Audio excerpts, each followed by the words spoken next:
Aegeus, Hermia's father, declares that Hermia is to marry a young man by the name of Demetrius, even though she does not want to. Stand forth, Demetrius, my noble lord. This man doth my consent to marry her, says Aegeus. Hermia, shocked, looks at Demetrius in desperation. Demetrius used to love Hermia's best friend, Helena, before he met Hermia. My gracious Duke, this man hath bewitched the bosom of my child. Thou, Lysander, thou hast given her rhymes and interchanged love tokens with my child. Aegeus says that if Hermia does not marry Demetrius, she will have to pay the consequence, which is death. Aegeus, Demetrius, Theseus, and Hippolyta leave the room, which leaves Lysander and Hermia alone.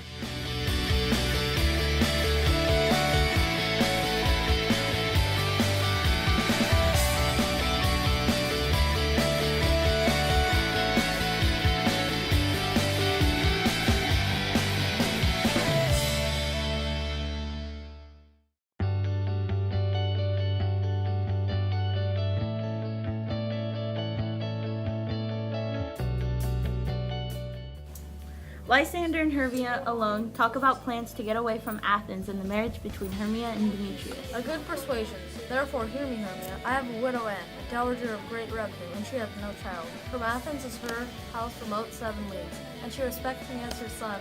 There, gentle Hermia, may I marry thee. Lysander says,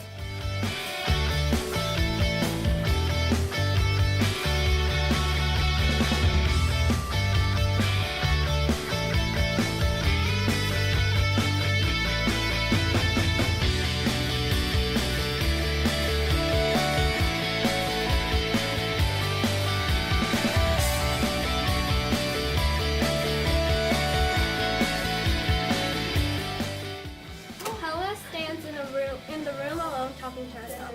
Through Athens I am thought as fair as she, but what of that? Demetrius thinks not so. I will go tell him of fair Hermia's flight.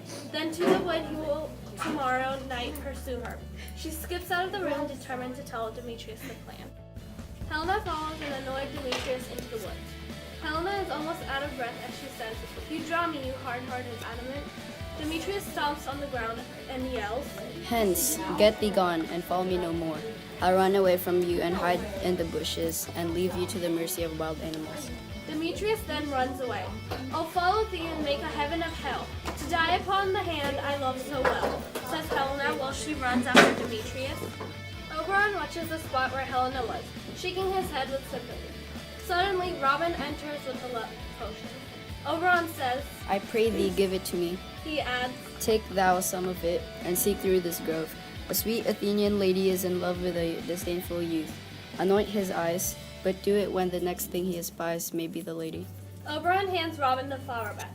Robin looks up at Oberon, nods, and says, "Fear not, my lord, your servant shall do so." Robin walks out of the clearing. Robin enters the dark forest to look for the Athenian man, as Oberon ordered. He looks at the ground and suddenly sees both Hermia and Lysander sleeping on the ground. "Knight in silence, who is here?" He screams. "Weeds of Athens he doth wear, this is he, my master said." Robin squeezes the love potion on Lysander's eyes like what Oberon, his master, said. He whispers, "Pearl upon the eyes I throw, all the power the charm doth owe. When thou wakest, let love forbid, sleep his seat on thy eyelid." Robin leaves the forest to go to Oberon. Lysander wakes up from Helena's voice. He tells Helena the moment he sees her. "Transparent Helena, nature shows art, that thou bosom makes me see thy heart." Lysander adds, "Where is Demetrius? Oh, how fit a word is that vile name to perish my sword." Helena replies in disagreement. "Do not say so, Lysander. Say not so. What though he love your Hermia? Helena cries, Wherefore was I to this keen mockery born? When at your hands did I deserve the scorn?"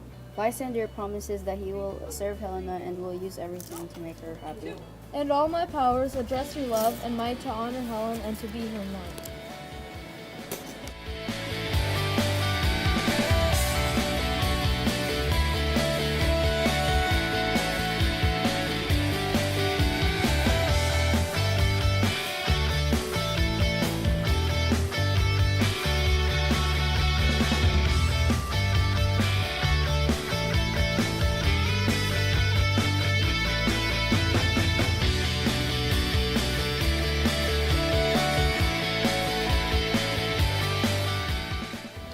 of snoring blasted through the woods as Lysander's trying to convince Helena that he loves her.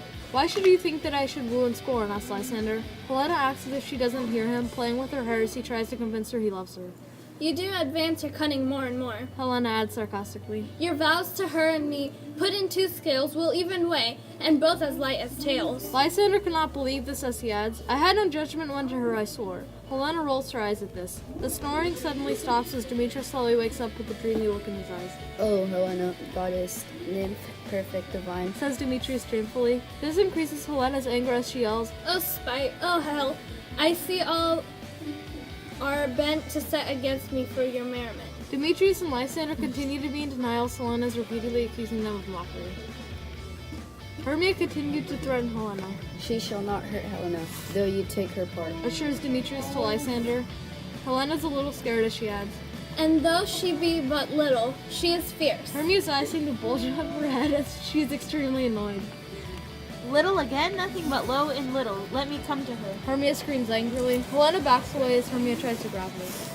Robin creeps over to Lysander and stands over him. On the ground, sleep sound, I'll apply to your eye gentle love or remedy. Robin begins to pour the love potion cure onto Lysander's eyelids. As he pours the potion, Robin whispers, When thou wakest, thou takest true delight in the sight of thy former lady's eye. Robin sneaks away silently, leaving no evidence that he was ever there.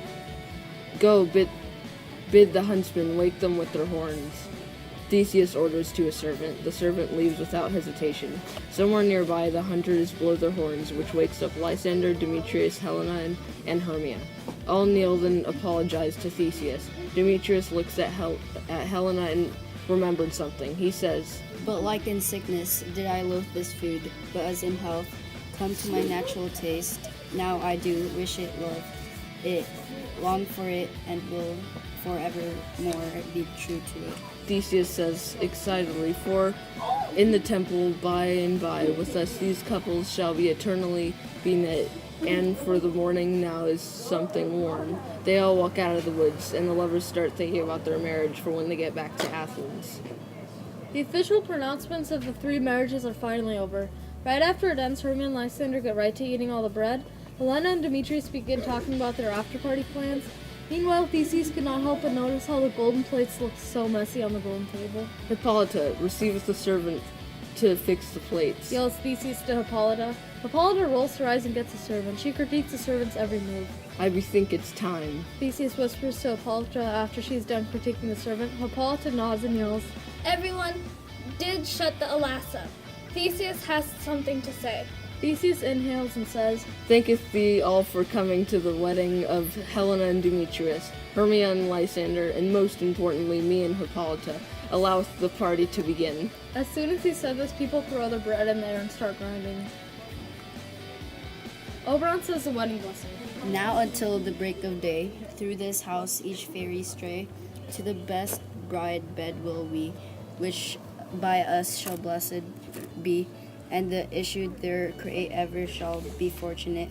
So shall all the couples 3 ever true and loving be, and the blots of nature's hand shall not their issue stand. Never mole, hair, lip, nor scar, nor mark, prodigious such as are despised in nativity, shall upon their children be. Ship away, make no stay, meet me all by break of day.